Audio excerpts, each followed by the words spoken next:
high atop the pastoral center of the Diocese of Camden, you're listening to Talking Catholic. Hello, everyone, and welcome to Talking Catholic. This is Marianela Nunez, and with me today, my colleague, Mike Bress. How are you, Mike? Good. How are you, Marianela? Or Greg? Or Greg, or any number of names that are said. I just look up, and if that's who they're talking to, the conversation starts. Yes, exactly.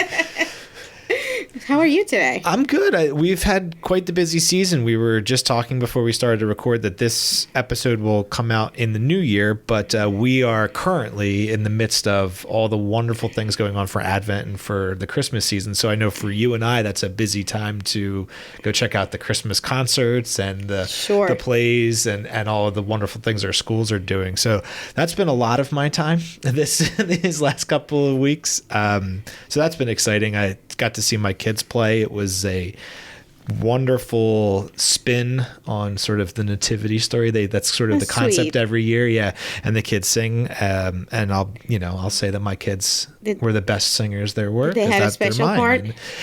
No, not in this grade. So the great thing, I'm speaking of St. Margaret's is where my kids go. And the 8th grade puts on the play. They're the sort of directors and write the script and everything, and then each classroom performs a song. So they got to perform their songs, but they were sort of background players. And then I didn't comment to my wife that when my older son gets a hold of this play, I can only imagine what he's going to do with it. So he's got St. Margaret's has 2 years before it's about to go down, and my son will be the director. I'm sure. Cool. Figure it out. But how about yourself? Same thing. I just had our Christmas concert on Wednesday, and it went really, really well.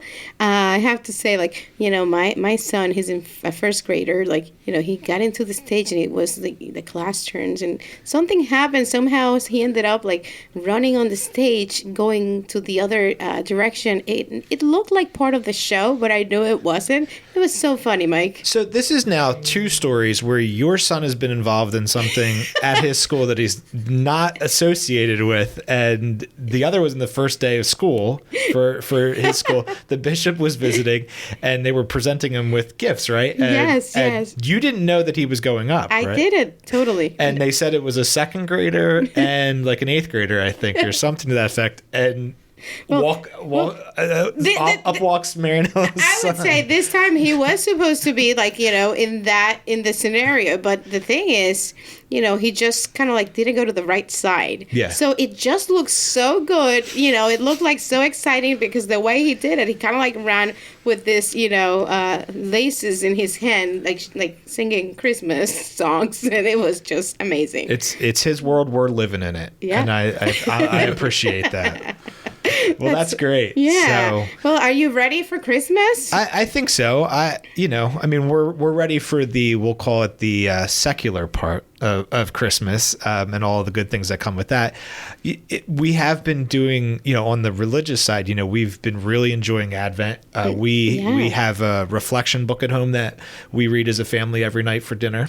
That's beautiful. And really have a wonderful time. And everyone, takes a day and reads and shares. And that's been wonderful. We're, as much as we go to see the Christmas lights, we try to go see the nativity scenes as well. That's so, beautiful. yeah. So I think on both sides, I think we're pretty much ready. We got our countdown and all that great stuff. So I think we're set. Yeah, that's nice. I had a really nice family moment last night with the Advent wreath, and we missed lighting up the second one on time, and I said I'm just gonna do it tonight, and that's what I did yesterday with the kids, and it was such a beautiful moment. We just had a good let's talk with Jesus, and let's prepare for his birth, and let's see where we are in the Advent season.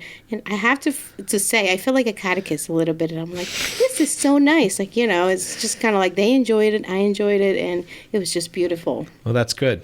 Well, why don't you introduce our guests today? We have 2 wonderful guests we're excited to talk to that I think we'll touch on the holidays, but we've got a lot of great stuff to talk to them about. So who do we have today? Yes. So we are doing a very special podcast today about, our Catholic identity directors in all of our high schools. And we have with us 2 very special priests for the diocese that are representing this amazing group. And we're going to talk all about what it means to be a Catholic Identity Director and why this position came through in the Diocese of Camden. And so let me introduce Father Peter Gallagher, who is representing Gloucester Catholic High School. Welcome, Father. Thank you for having me on today. Of course. And we also have a very special priest with us too, Father Stephen Robbins, who is with Camden Catholic High School. How are you? I'm doing great. I'm fired up. I'm ready to be here. Yes. Are you ready to talk? I'm always ready to talk, That's for better or for worse. If you notice our name is Talking Catholic, so that means we're cover talking both of those bases, and we're talking Catholic. I think that's gonna be fulfilled. I think he was holding the table very tightly to get in on the initial conversation. He had so many great things to say. You don't know. I also have stories about Marianela's son too. So I'm not going to say anything. Holding it. We should note that we do have a Catholic Identity Director at all of our high schools. We wanted to bring in a couple to have this conversation. We do thank all of our priests that are Catholic Identity Directors at our high school. Doing a wonderful job. They're doing a wonderful job, and we're excited to talk to our guests today about that job. But we wanted to make sure we thanked them as well and acknowledged those folks. Well, in case Bishop is listening to this episode, we just want to say thank you, Bishop. Because it was thanks to Bishop's vision that we, now have directors of Catholic identity in our high schools. And, he did not only have a vision, but he also had a commitment to make it happen. And, we're really proud of that. And we're really happy to, have priests in our diocese that are helping our youth, to be the best version of themselves and to grow in their faith and their relationship with Jesus. So thank you, Bishop. Yes, because as I was preparing for today, I was trying to remember. I did go to Camden Catholic for my freshman and sophomore year of high school, and I don't get the alumni, I don't get the number next to good. God bless Go Irish. Yeah, exactly. But I don't remember that position, and so I was wondering that fact, when it started and what came about for that. So from the start there, how did you come about this role? We'll start with you, Father Robbins. Like how did you come to this role? What have you been doing so far? What does it encompass for you at Camden Catholic? Whoa. Yeah. So, first I will say, so before ordination, Father Nick Dudo, who's the vicar for clergy, has us all fill out a form of what do you think your gifts are? What do you think your weaknesses are? What do you think are ministries you are particularly well suited toward, et cetera, et cetera. And I put that I would love to be in a high school. So I was just kind of shocked that they gave me what I asked for. The Lord cool. works mysterious ways. The Lord works in mysterious ways, yeah. So I'm really happy about that. And also cool because I didn't go to Camden Catholic, but my little sister did. Okay. So I just knew a lot about the community already. So it felt really kind of coming into a home territory, so to speak. So that was cool. But right after my ordination in 2022, met with the bishop a couple weeks afterwards, and he told me that's where you're going. I don't know if he knew all those connections as he made that decision. Not to mention the fact that Father Joe Capella, who preceded me there as the rector, was my childhood pastor, who also was the priest who, more than any other single priest, inspired me to consider this vocation. So it was very, especially right after he passed away, being sent there was whoa, very humbling. Holy smokes, this is crazy. Right. But then I, spent a couple months in Colombia over the summer and then came back and started at the cathedral and at Camden Catholic. So it's been awesome. The first year was more of just figuring out what am I here? What is my role? Yeah. Because Father Joe's role was more of an administrative one. He was the rector, right? In charge of the school. Whereas I'm kind of coming in now and trying to figure out how to rediscover what does it mean to be the director of Catholic identity. And so I think for the first year, more or less, it was really just getting to know everything, without even having an agenda, so to speak, okay, let me just love these kids and then let me figure out what's going on here and then move from there. And now in the second year, kind of still a little bit more of that, because I'm still figuring out what does it mean to even be a priest, and what is this all about, and what are the kids and teachers, because we're there to serve the faculty as well. How can I kind of help them take that next good step in their relationship with Christ? So I'm sure we'll get into more of the specifics, but that's kind of how I've seen my role there so far. What about you, Father Gallagher? What's been your experience? So I have to say today is an anniversary because Ooh, happy anniversary. last year I on this day at this time practically I was meeting with the bishop, and I had a conversation with someone here, and I thought that I was coming to speak on something completely unrelated because of this conversation I'd had. I got a call the night before from Father Nevitt, can you meet with the bishop tomorrow?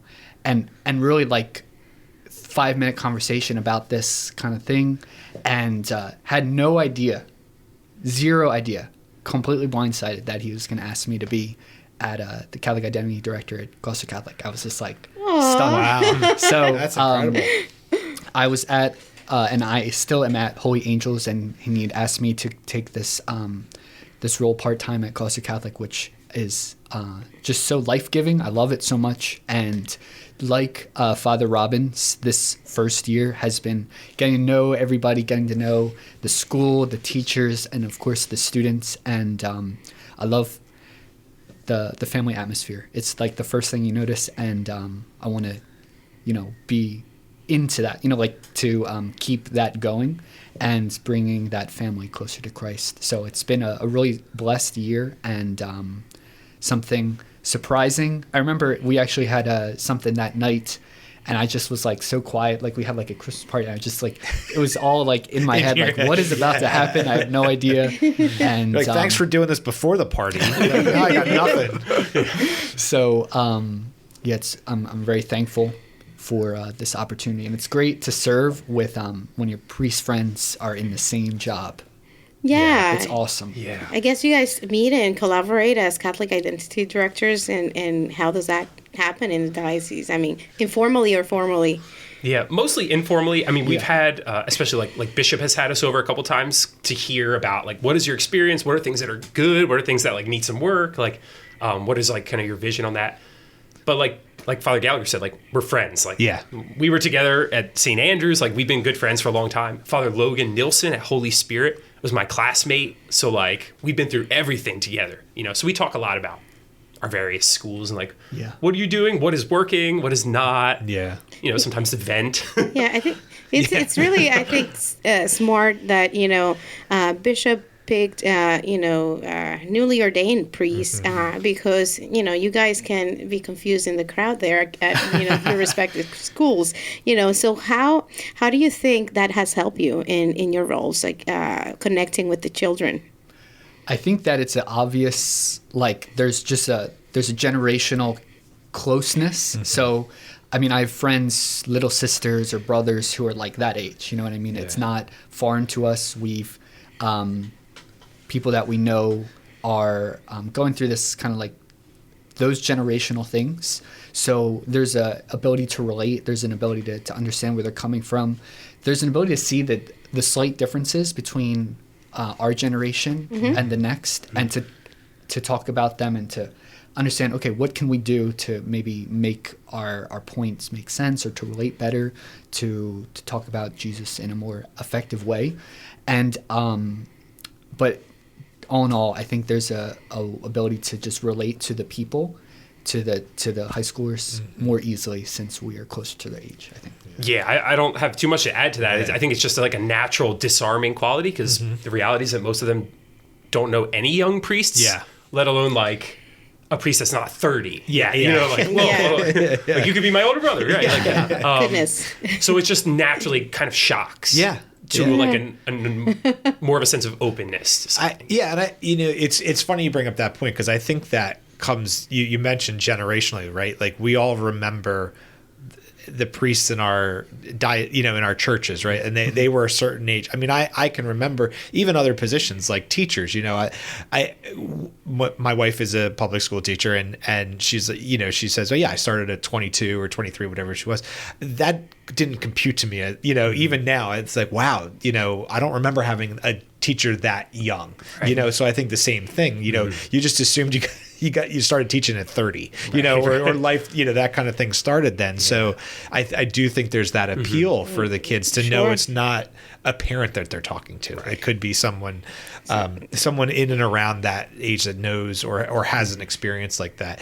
The other thing you mentioned, those Father Robbins, that struck me and I wanted to touch on is you also mentioned you're starting this new role in the high school, but you're also a newly ordained priest. And so there's additional things that are associated with that. So how does that kind of relate to your job? Do you relate some of those things to the kids when you're talking to them about, I'm going through similar struggles because I'm in something new? Do you guys kind of touch on that at all?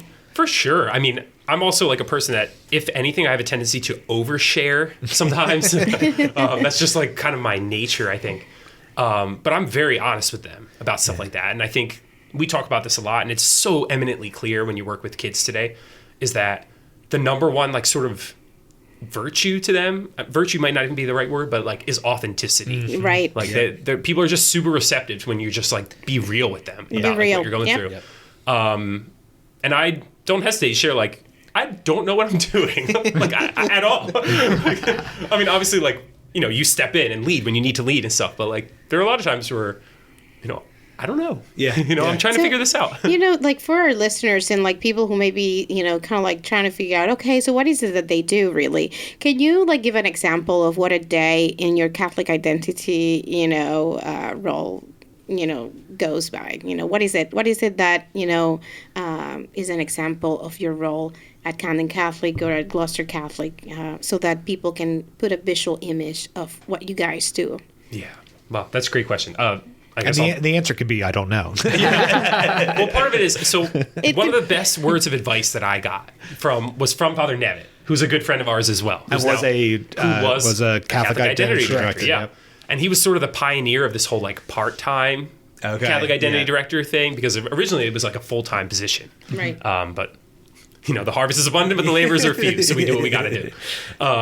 So basically what he said, like his big word of advice, like how do you be a director of Catholic identity director? He said, just walk around the school like you own it and see what happens. He said, just show up to everything, right? Like when people are in class, like walk around the building, pop your head into classrooms, go to the sporting events, go to the performances, go to the administrative meetings, go to everything and be a part of the life of the school. And even just that, in some sense, is like leading you to be a good director of Catholic identity, because I find myself very intimidated by that title. Because in one sense, we're like trying to isolate like Catholic identity as though it's one thing, but it's not. Like it's the soul of who we are, and if it's not, then we're not doing what we're supposed to do. Yeah, that's why we're Catholic schools, Right. Yes. That's why we are. That's why I'm not Cherry Hill Charter, like on Cuthbert Boulevard. That's because we're Camden Catholic.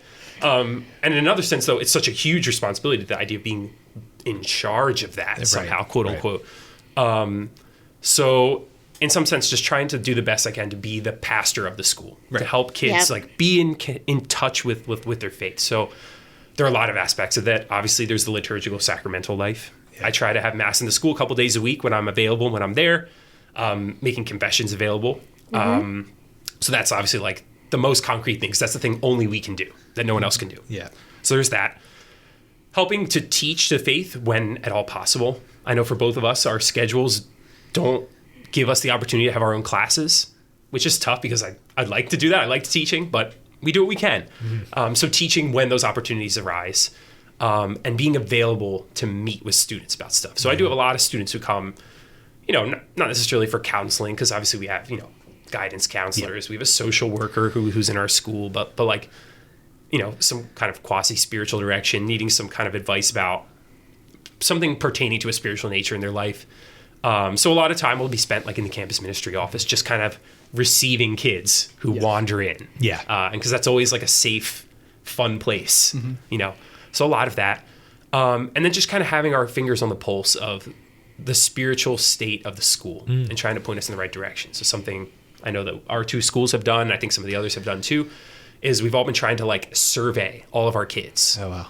Like just to see where are they, in terms of like, what religion do you identify with? Because we obviously have a lot of kids who aren't Catholic. What is your parish? Like, how often do you go? What are some like styles of prayer that you're familiar with? So to like understand where they are and then try to think about how can we get them rolling in the right direction to come to know Christ more than they do now. Yeah. That's beautiful. What about you, Father Gallagher? What's been? I think a couple things that maybe just have stood out. Like Father Robbins is exactly right. Mass, sacraments, confession, especially in the big seasons, right? Getting the whole school to come and make their confession if possible. And so a couple things that stood out. We have various retreats throughout the year. Mm-hmm. And I think it's something that our school really loves to do, these kind of mini retreats to help juniors and seniors. And so we just had one today. And I particularly just found it so beautiful having students before the Blessed Sacrament and Adoration and to really introduce them and to really help kids learn to pray, because maybe I know the Our Father, Hail Mary, but like, what else, you know? Mm-hmm. And I think it's a particular privilege to be able to help students to learn and to experience it with them and to lead them in that prayer. I know we both have Kairos retreats and as well, so that's people love those. It's so popular. I feel like it's one of those things where the kids come out and they feel like it was a changing experience for them. Yeah, so we know we both with other teachers do a lot of prep for that and then see what happens afterwards. Yeah. So there's some enlightening things that happen from those. I mean, and so that's a great, as you mentioned, like you probably have maybe a couple of kids that are trickling in the start. Then you have a retreat like that, and suddenly like some of those kids, it changes for them, right? Mm-hmm. I mean, that's a big part of it. And then with the surveying too, especially I think something that we notice is with 2020 and some students not following through with confirmation. And now it's like they're juniors, they're seniors, and it's like, I never got confirmed. Yeah, it's a big thing. Yeah. And it's, so that is like the administration, to me, like the biggest administration part. I'm like, okay, got to call your church. Got to get the baptismal certificate. Okay, call the DRE. But it is part of our role. Yeah. And part of it too is like, okay, we have that personal relationship to say like, okay, maybe this isn't the most important thing to you, but please do this. Like this is important and I think you should follow through. And that's where like the relational connecting, being authentic, it's like, okay, actually I wasn't really planning on it, but now that you mentioned it, okay. Maybe. Maybe. And asking let's have a conversation. To, bring them to, closer to Christ. Bringing more kids to Christ into the sacraments. I think it's such a big part of this director of Catholic identity role. And we've seen, some good stories that we've heard about, kids, converting into Catholicism because, they started to talk about Jesus with one of our priests, and that made them, really think about their faith and what they wanted to do and move forward with it. Yeah. And for you, Father Gallagher, I mean, we both mentioned the sort of the part-time aspect of it, and you're at a parish as well.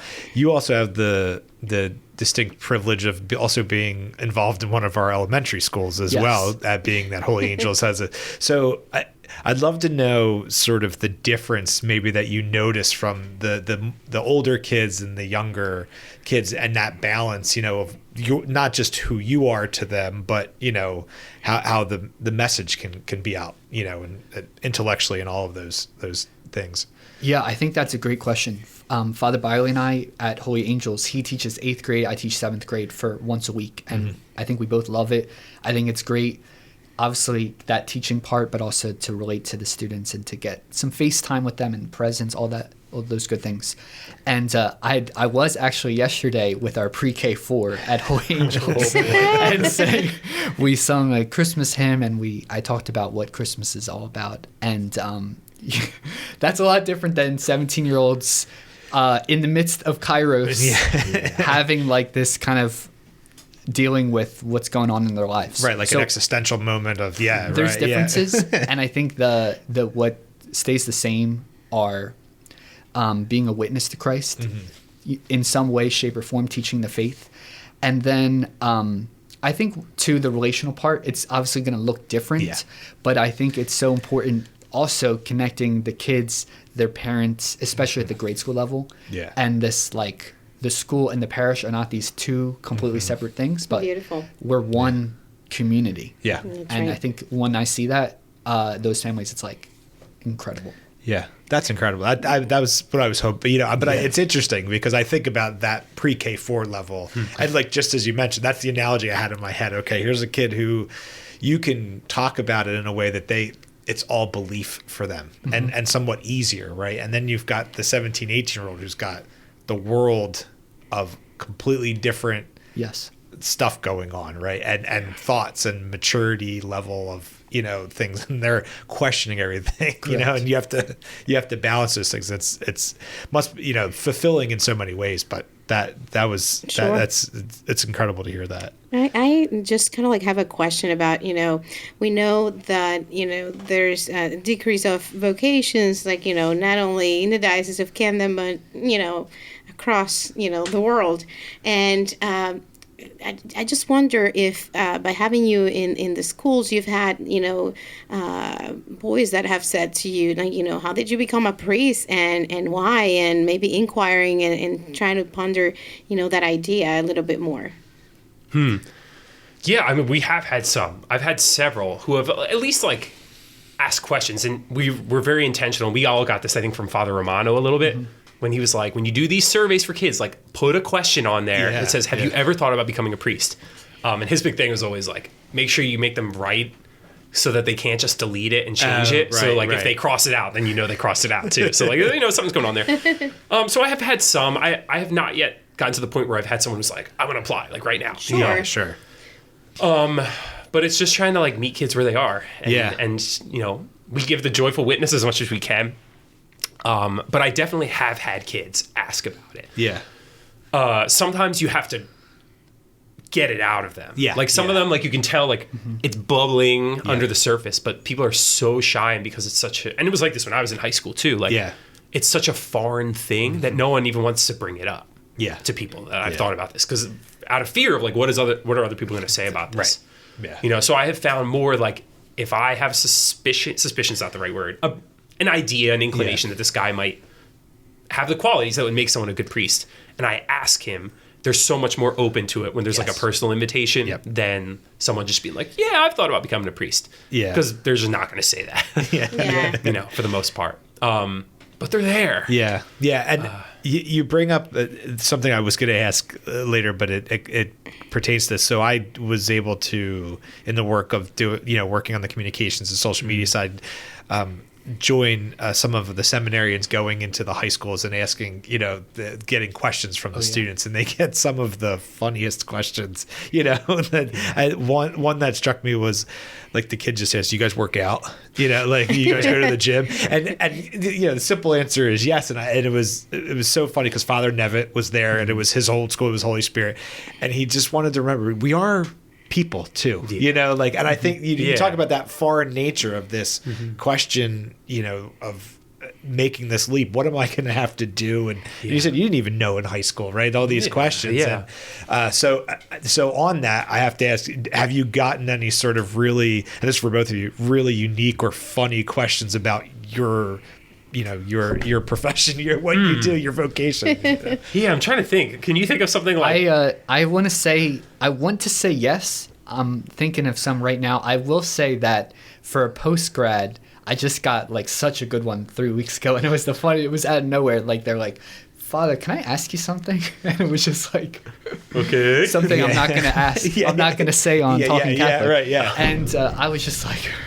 But I think that I think it's important to say that there's a relation, the trust and the authenticity allows for more questions and allows for like the most surprising, oh, Father, can I talk to you? Yeah. Which takes some time. Yeah. Right. And I think that I always loved those days, and I always loved coming to the schools to so just share fun. the story because the stories and the like, what did you do beforehand and why are you here now? Everyone is a different one, and someone in the classroom it's going to like really relate to and resonate with. I mean, but even for you, because, and I know this just because we've talked about it before, but you're, you're very big into running, right? Yeah. And so that would be something uniquely foreign to get that, like a priest can go out and take a jog. Yeah, they can, or they can compete, or care about their physical fitness. There's just this, we were actually talking about this in a staff meeting earlier, and some of the things around vocation stories in this.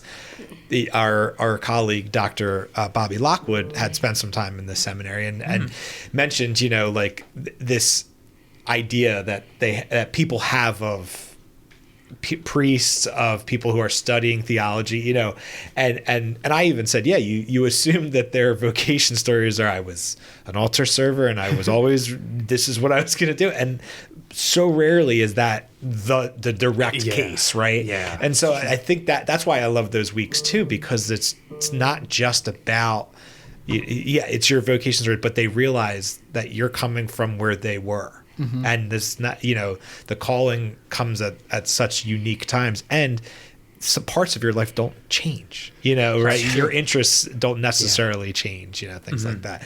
So I that's kind of the thing, it always struck me on those days, It's kind of like, I think with the directors of Catholic identity being available in our schools is kind of like humanizing the priest, we are people like you, and the fact that we are here doesn't really make us divine. Like you can talk to us, we're here, we're present, and we're here to help you in your relationship with Jesus, which is kind of like the most important thing that we can do as Catholics, right? It's all about that relationship and that spirituality and growth that we can bring in. So in your experiences with the kids, in the different high schools, I would like to ask you, is there like one particular thing that has happened to you that you're able to share with our listeners that struck you, that you're like, it made you really happy of being, this person in this role right now? Wow.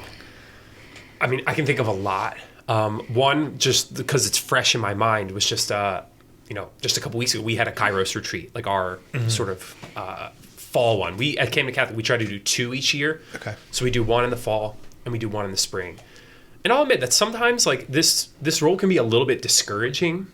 I'm just speaking for myself here and speaking honestly, because you feel like you're always like bending over backwards to be like, guys, like Catholicism isn't as awful as you thought it was. Like it feels like that's kind of like where we're operating from a lot of times. Yeah. And so it feels like, if you're thinking about all these different stages of the process of growing seeds, right? Like you got to plant the seeds, you got to, till the soil, you harvest, whatever. Right. Sometimes it feels like we're just the ones like pushing the dirt around. Yeah. You know what I mean? Like, and it's frustrating to not see results in that sometimes. It'll be like, I'm always just like on this level of encountering all the time. Like, is any of this sinking in? I have no clue. Right. But on Kairos, like one of the big parts, one of the nights, there's an opportunity for penance and reconciliation. Obviously, I'm not talking about what happened in the confessionals, but just some real breakthrough moments, with several kids where I was like, oh man, like Lord, it's worth it. Yeah. It's working, at least for some of them. Thank you for this. Thank you. Yes. Yeah. Like something has worked. Yeah. And that like gave me a shot in the arm that I needed really badly. Yeah. Just to see like, okay, this is where redemption is happening and these kids are getting it. Yeah. And sometimes you may not even see the fruit of that labor that you're planting now. Who knows, like, years from now, there might be one of those children that may be facing a situation that would remember your words, so that can be the case too. What about you, Father Gallagher? I'm thinking, long story short, last year there was we were really trying to do a second Kairos I had just started, and there was like a group of seniors who had a really powerful experience and they wanted to do it again. So when push came to shove, it was like, all right, I don't think it's going to be during the school year. I worked with Father Caparis and we did a retreat for these 18, 19, 20-year-olds. One of the things that I think about in high school is like they have these people have an experience like Father Robbins just said. Now what? Now they're going to go to college, and are they going to keep it? Yep. Right. Who's their community? Where is the foundation? And so we were like, oh, let's do a retreat to really like hinge on that and say, here's the bridge of like, now you're graduated, your chance to choose your faith and to really like own it. And here's the people maybe on this retreat that are going to be with you as your teammates.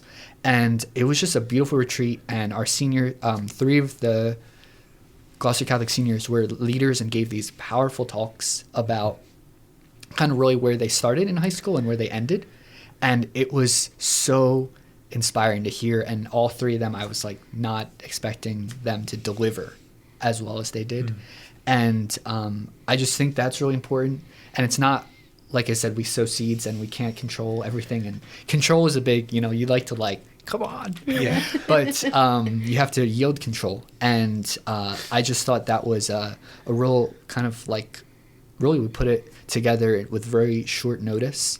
And it helped, kids at our high schools and beyond. And I think that's something important to push them forward of say, okay, what's the plan after high school? Yeah. Where your friends are going to be in different spots for most of the year if you're moving away from college to college. Yeah, and remembering where the resources for your faith are in those schools, right? When we talk about Carrie Janice over at Rowan does a wonderful job in the ministry part of that, but finding the campus ministry office, and helping following them, your faith, basically. Yeah, helping you do that, right? Following through and hitting a reset and remembering those things. That's it's again, this goes back to that. Oh, you guys do have similar jobs. I mean, hearing that, like, you want results as well, you know, like, and knowing that we're not all patient. We can't be patient sometimes, or we need to be patient sometimes because the results come in different waves. I had a question or a thought on, when you're talking about connecting with them, obviously technology and stuff is now playing a huge role in how everyone gets information, but especially the youth, So have you guys found resources or ways, I'm thinking, we're on a podcast, right? There are podcasts, there are shows now, dedicated to, the Chosen as an example is this great sort of like look that, people can watch, and it's entertaining and it's available, whereas I growing up, I don't know that I had the same resources. So how do you guys utilize technology to try to help them? Yeah. To be honest, not as much as you would think. Okay. I think part of it's because of our like limited time there. So like if I was there all the time, I'd probably be using it a lot more. Yeah. But I have found that so many of them now have become like such natives of the digital universe that it's like we're trying to bring you back to flesh and blood reality a little bit. Now, I have the great blessing of working with a campus minister, Jen LaRosa. Yes. Oh, yeah. Who is a dynamo. And she loves social media, and I despise it utterly. So that's why we complement each other well, because she like kind of is able to document everything that's going on, like get the word out. And I can just be like the hype man. You can do it. Like in person, like, guys, like, put your stupid phone down and look at the person next to you. So obviously we incorporate technology with stuff in the classroom, but in terms of like my ministry there personally, I have used technology very little. To be honest. No, I think that's a good point though too, is pulling them out of it. I just think of, and Mike loves when we mention this other podcast, but in terms of, I've loved Father Mike Schmitz's Catechism in a Year. Me too. And Bible in a Year. But only but that's my interest, right? I like podcasts. And this is my time in the car to focus on these things and do it. And that's why I ask. But I think there's that other point of it. Like, how do you pull them out of it? I just, and I think of, I guess, I'm such a visual person in that respect. Like, our superintendent brought actually at our conference, he was going to show a clip from The Chosen about finding the disciples, and for me, you can read it, but then seeing it visually makes a different connection, and that's sort of where it is. But I do like to hear, like, hey guys, come on, we're living here, not on there all of the time. How about you, Father Gallagher? Have you seen anything? Have you seen something that connects with the kids? So I also Elena Silber is one of our teachers who helps with campus ministry, and she is incredibly competent and good at using social media, and it's amazing. And she's a really good communicator. So She's head of student council and helps with campus ministry. She's our senior service teacher, where we go out and serve, which is one of my favorite. I really love that part about Gloucester Catholic, and I think she uses it really well. And I would say like I have a love-hate relationship, and I've like, how can I use this well? Yeah. So something I like to do is I like to post praying the rosary every day, like just Yeah.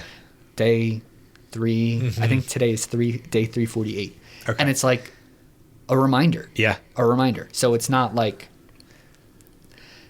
staying on forever, but that's the problem. It's like, okay, so now I have to do that, and then I like personally spend another 15 minutes scrolling. So there's Right. like I'm trying to help people come closer to the Lord through social media, and then personally like I just lost 15, 20, 30 minutes. Yeah, right, of your own, human and weak. And your So- brain locks in. Yeah, that's it. Yeah. But I think there's a sense of like both what Father Robbins said of like, hey, this is not your life. yeah. This is not the most important thing. However, when you're on it, find good stuff. Yeah, that's And that's so- yeah. I love that's that. it. Yeah. Good podcasts, good even I mean, I will say this, just because they're so on it, Yeah. I like despise TikTok. Right. But have now really considered like if it were good, I would love to like be able and have to like be on this there. 3 Yeah. extra hours a week to post a good TikTok. Like Yeah. because they take forever to make. Yeah. Just so they have good content. Yeah. It's like I see that you're on it, and really trying to say, well, I want to be where you are to bring you closer to the Lord. Yeah. So That's amazing. You know, as we're talking about this, you know, things, you know, we've talked a lot about your experience and the things that you expected and whatnot. What is it something that you were not expecting to be asked, being in this position that you were asked to do, and you were like, oh, this is interesting. I guess that's part of the position as well. Wow. I'll bring up 2. One of them is like a serious one, and one is a very goofy one. One has been helping with like translating for families. He speaks Spanish, people. Yeah, so that was not something I expected, but helping like administration with like getting in touch with families who, in certain delicate situations, maybe would be more receptive to like the priest calls them. They might be more open to speak about whatever it might be. So that was like, whoa, okay, I did not expect to have to do that. The other one was when we had like Irish Giving Day last year, our big like fundraising campaign. I had to sing in a faculty Beatles cover band. If you haven't watched that video, go to Camden Chapel's website and check it out. Best day in the office for us when I opened up that video. Man. That was wonderful. We had a party. But I love being goofy. Yeah. Like it's fun. Did not think I would have to do that though. Yeah, right. Did not expect that. That's not in the job Yeah, description. definitely not. Now you're teaching other priests about what that means, you know. It's kind of like, you might be requested to do this, funny video, Oh man. What about you, Father? So I think of 2 things as well. So spring came around. We already talked about I love to run. I love running. Yeah, And he's a really good runner. The 2 coaches are my friends, and I said, look, I will show up on Wednesday. I'm going to run anyway. I'll show up at the track, and I'll, kind of help with the distance kids. And I loved it. And it really helped, like I got to know them better, obviously, working with them and coaching in a way. And I just loved that. Yeah. And very life-giving. And second was also on the sports level, the way Gloucester Catholic is, you walk through the basketball court. So I will say I played more basketball in the last year than I have in probably since Seton Hall. Wow. Yeah, I played a lot of basketball at Seton Hall. And then in Major Seminary, I played a little bit, but it's been a lot of basketball in the last calendar year. So all listeners know that you have to be ready to speak a language and play some hoops or some sport of some nature that can get you, connection. Yeah. I have to say, for those like your fellow priests that maybe at some point be considered for this position, you got to listen to this podcast because it's really good stuff. It's right good here. primer for it. Is that so? Going into that, I mean, you talk about sort of being goofing that school spirit and enthusiasm. What do you like about that part of it? You know, the pep rallies, the being at the football or any of the basketball games. I mean, what does it mean to you? You know, and then what do you think that means to the kids to have you at that kind of stuff? Yeah. I think it's nice to just see them when they're not like zombie, you know, like at school, like sometimes people are just beat up and banged up and like, oh, I got a lot of work, like I got a lot going on, I'm so overwhelmed. So it's nice to see them like in fun circumstances where you get to know like, okay, this is who you are, you know, and get to know you, and like when you're not bound by some sort of obligation or something like that. And I think it means a lot to them, and I always remind myself about this because most of the stuff like I love. Like I love sports, I love basketball, I love all that stuff. And I love theater, kind of like going to the performances. So that's not really a cross to show up to. Right. There's some things that are a little bit harder to show up to, but it's like I'm showing you that what matters to you matters to me. Yeah, is kind of the thing, because I love you and I want the best for you. And so even if I don't care about activity X, I don't want to say anything, have it come back to haunt me. I'm going to come to it because I care about you. Yeah. And so when they realize that like, wow, you care enough about me to come to my whatever, that makes them then, God willing, more receptive to the message. Would you say that, have you been asked, Father, are you going to come to my... Tons of times. And then once you go to stuff, then there's like an expectation. I was just that's the balance that you strike. Like, oh, you're going to be at this, right? Like, well, I also have another job, so I'll do what I can. It's nice to. I mean, the season that's the next sports season. Yeah. Here we go. Yeah. Well, that's what I mean. I mean, I think that stuff I do remember from high school is, and I mean, and we've been at events for both of you that I've seen you at, you know, and you do catch. I remember, because it's going to escape me, but the previous director of Catholic Identity for Gloucester Catholic, he called one of the students at graduation just to like wish them well, and it was like a video, and I remember standing there because I was helping to do some social media stuff for our page and working with the Star Herald, and they lit up, and she ran into the student ran into the gym where they were holding the kids, like the little parish hall where they're holding the kids, and they're like, he's on the phone, and they all talked to him, and I mean, like that's just a special moment. And I know that those hard obligations. I see it on a minor level. You know, I'm coaching my one son's basketball team, and we go to the Christmas show, and they're all running up to you. Did you see me sing? Are you? Well, I see you on Saturday at practice. Oh, look, it's Coach. And that fills your spirit. But then they're like, I also have 17 other things I'd like you to attend. And and like, you're like, we'll see what we can do. And I think Father Gallagher has used this word a few times during our talk today. He said, life-giving.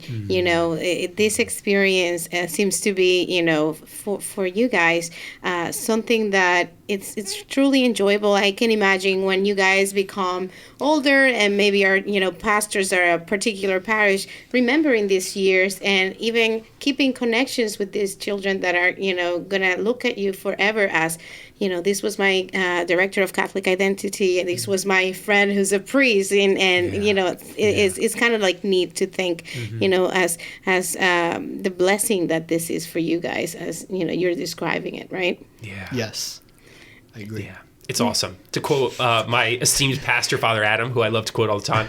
What a life. Yeah. What a life. Yeah. We like to spend like the few minutes that we have left getting to know you a little bit better as the person, and maybe if you can share why you became a priest, with our listeners, and how you got to be here today, How much time do we have? Okay.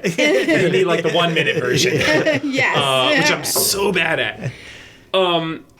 I guess the short of it, right? I grew up in the church. My family, thanks be to God, I'm very grateful, like at least gave us like that context in which like we kind of grew up. And so it was always there.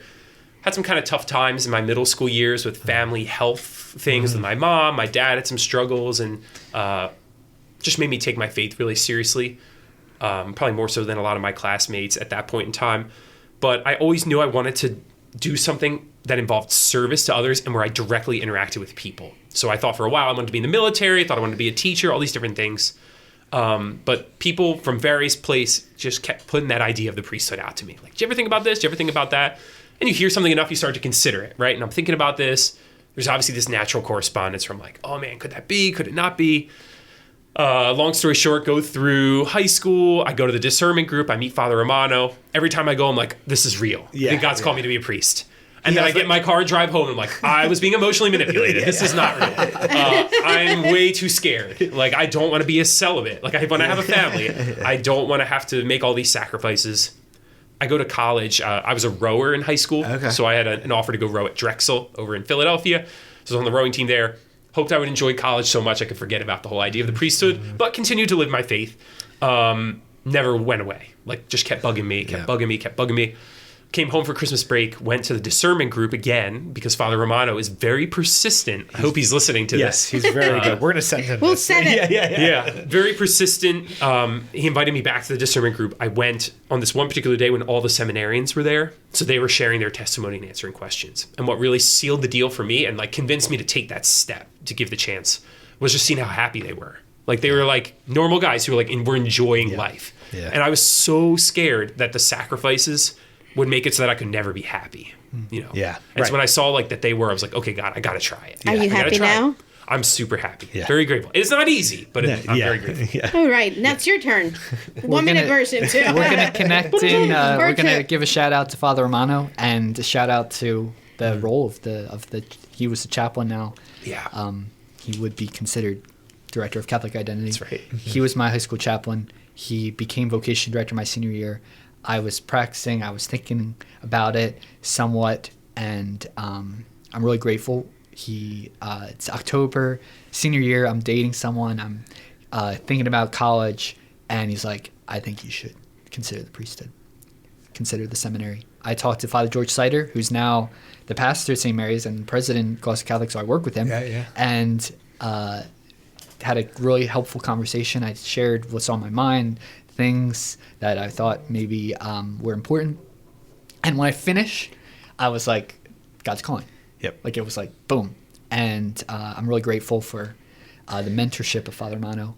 And when Sena Hall, after the first year, I was like, yeah, this is awesome. I think this is what God wants. And it's crazy how fast it's gone. 3.5 years in. Yeah. Wow. It's really just, I love it every day. And you guys are doing an amazing job. I have to ask you because I asked Father Robbins, are you happy now?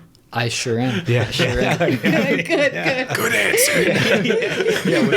We've got that recorded. Good. Yeah. Perfect. Yeah. No, that's amazing. I mean, that's, I think that's an inspiring story to hear for young guys who are thinking about it. One, that it doesn't have to be right now.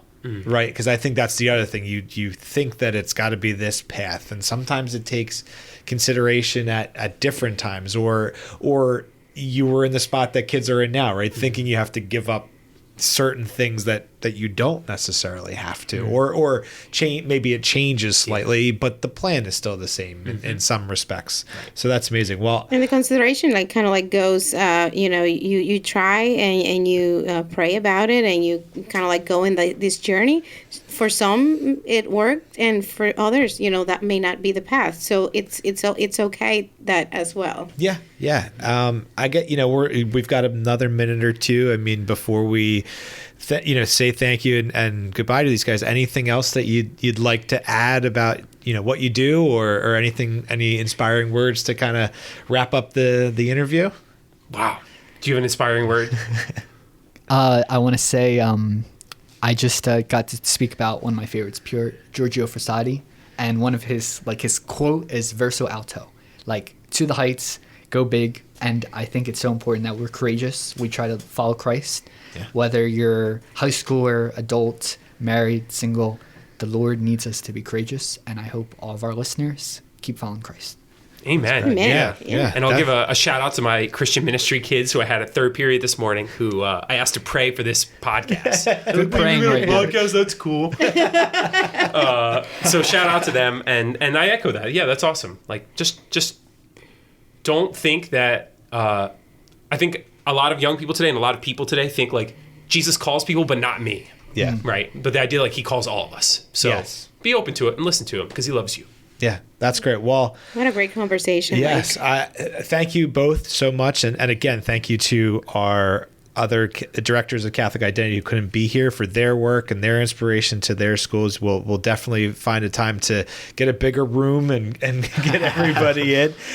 And I will promise that it won't be during, busy times of the year that we planned this one. But and thank you, Marianela, for as always a wonderful conversation together. We spend a lot of time talking together, but doing it recorded on a mic is always a lot of fun. Yeah, we'll have it forever. So this is nice. And Happy New Year to everyone, because at the time you're listening to this, it'll be New Year's, and we hope you had a wonderful Christmas, a wonderful New Year, and a safe and exciting 2024. Oh my goodness! Wild to say, yes. So thank you, everyone. You all. Yes, and tune in next time for another episode of Talking Catholic.